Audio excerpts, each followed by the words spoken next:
आप सभी का स्वागत है। मैं हूं प्रोफेसर नीरू। इस वीडियो को जरा ध्यान से समझिएगा।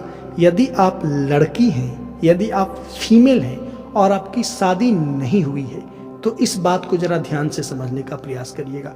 देखिए, फीमेल को शादी के पश्चात या बॉयफ्रेंड के साथ नए रिलेशन में आने के पश्चात अपने पूर्व के जीवन के बारे में कभी नहीं बताना चाहिए। ये चीज हर फीमेल याद रखें। मेरी इस बात को एकदम एक सूत्र की तरह अपने दिमाग में गांठ मान लें। मान लीजिए कि आप एक फीमेल हैं और आपका विवाह हुआ।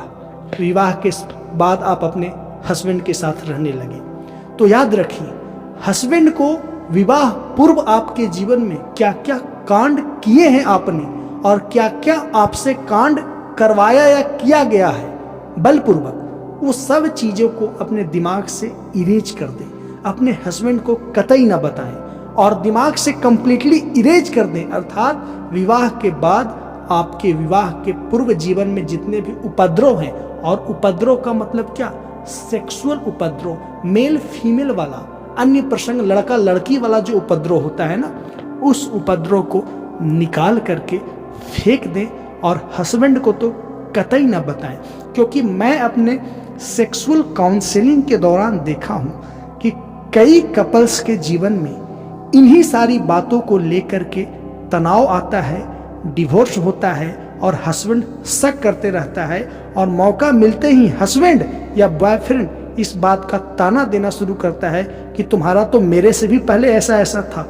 इसलिए कोई भी फीमेल अपनी जीवन की इस बातों को किसी भी मेल से मत बताना और विवाह के बाद तो बिल्कुल भी नहीं, या कहें तो नए रिलेशन स्थापित होने के बाद पुराने रिलेशंस को अपने दिमाग से इरेज कर देना और एक मेंटल स्ट्रेटजी अपनाना कि अपने हस्बैंड को या अपने नए बॉयफ्रेंड को जिसके साथ आप नया रिलेशनशिप स्टार्ट की हो, उसके दिमाग में सदैव कॉग्निटिव रूप से, संज्ञानात्मक रूप से, कॉग्निटिव रूप से कहने का मतलब विचारों के माध्यम से हमेशा ये डालना कि आप ही प्रारंभ हैं और आप ही अंत हैं, बीच में कहीं कुछ नहीं है मेरा।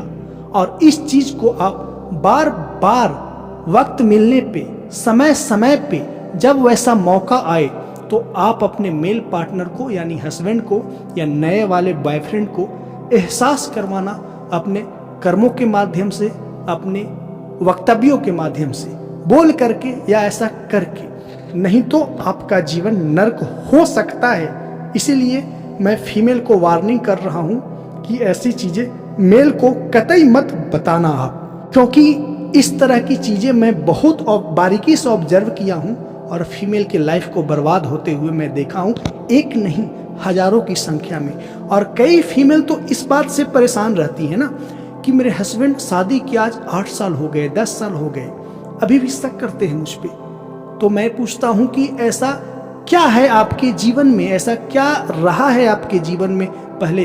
कहीं ऐसा तो नहीं कि आप शादी से पहले की बातें आपने अपने हस्बैंड को बता दिया तो सिर खुजाते हुए कहती हाँ ऐसा ही था? तो इसका परिणाम यही हो सकता है कि आपका हस्बैंड शक करने लगेगा, आपको ताना देने लगेगा, आपका बॉयफ्रेंड शक करेगा, ताना देने लगेगा। आपने अतीत में जो कुछ भी उपद्रव किए हैं उसको बताने की आवश्यकता नहीं है। तो मैं चाहता हूँ हर फीमेल को इस वीडियो को शेयर करिए और उन्हें वार्न करिए कि अपने बीते हुए कल को, खास करके सेक्सुअल बिहेवियर से रिलेटेड जो आपकी एक्टिविटी रहा है, उसे अपने नए मेल पार्टनर यानी हस्बैंड और बॉयफ्रेंड को नहीं बताना है। कई लड़के इसे सुनेंगे, कई मेल इसे सुनेंगे तो मुझे अपशब्द कहेंगे। तो मैं आप पे दया करके ही ये चीजें कह रहा हूँ। यदि आपकी वाइफ अपनी पूर्ववर्ती जीवन के बारे में बता देती है, आपकी गर्लफ्रेंड अपनी पूर्ववर्ती जीवन के बारे में बता देती है, जिसे वो छोड़ करके आपके साथ चली आई है, जो छूट चुका है, तो इससे क्या आपके अंदर आएगा? इससे आपके अंदर क्या आएगा साइकोलॉजिकली, जरा समझने का प्रयास करिएगा। सबकॉन्शियस रूप से आपके अंदर जो मेल की भावना है ना, मर्दानगी की भावना है ना, वो ट्रिगर करेगी।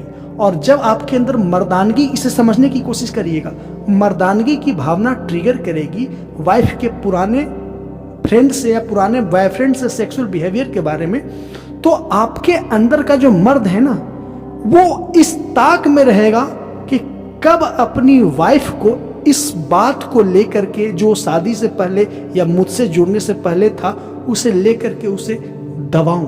और जब अपनी वाइफ को इस बात को लेकर के दबाना शुरू करिएगा, यानी ताना मारना शुरू करिएगा, और ताना मारिएगा ही मारिएगा आज न कल, ये लिख लीजिए। कई लोग एक्सेप्शन होते हैं जो न्यूट्रल वे में लेते हैं, लेकिन ये एक्सेप्शन जो अपवाद वाली बातें हैं ना, वो बहुत कम लोगों में होती है।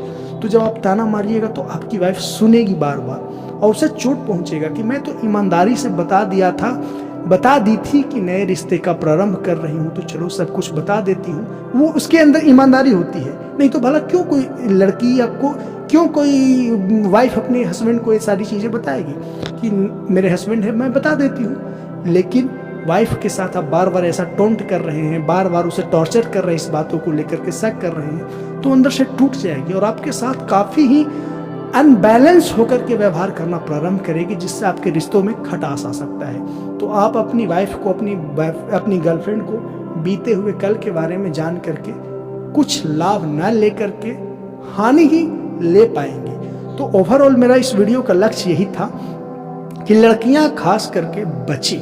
कई सारे मैं साइकोलॉजिकल रीजन दे सकता हूँ, लेकिन फिलहाल आज मैं एक वार्निंग दे रहा हूँ। इसके पीछे बहुत सारे साइकोलॉजिकल रीजन है कि मेल के अंदर क्या क्या होता है। कभी नेक्स्ट वाले वीडियो में, आने वाले फ्यूचर में किसी वीडियो में इच्छा यदि मेरी हुई तो बहुत ही डीप एनालिसिस करके बताऊंगा। फिलहाल वार्निंग के रूप में इतना ही ले लीजिए कि अपने हस्बैंड को या नए वाले बॉयफ्रेंड को अतीत के बारे में कुछ भी नहीं बतानी है। कितना भी नाक रगड़ ले, बोलना यही है, आप प्रारंभ हो और आप ही अंत हो। ये मेल को बुरा लग सकता है, मुझे आप शब्द लिख सकते हैं, नो डाउट, लेकिन मेरा प्रयास यही है एक मनोवैज्ञानिक होने के नाते कि आपका फैमिली लाइफ, आपका एक कपल के रूप में जो लाइफ है उसे मैं बैलेंस कर सकूं। तो आई होप कि मेरी बातों को समझे होंगे, इसीलिए इस वीडियो को लाइक कर दीजिए, मेरे इस चैनल मेंटलिस्ट आई को सब्सक्राइब कर दीजिए। मिलते हैं नेक्स्ट वीडियो में। वीडियो को देखने के लिए धन्यवाद।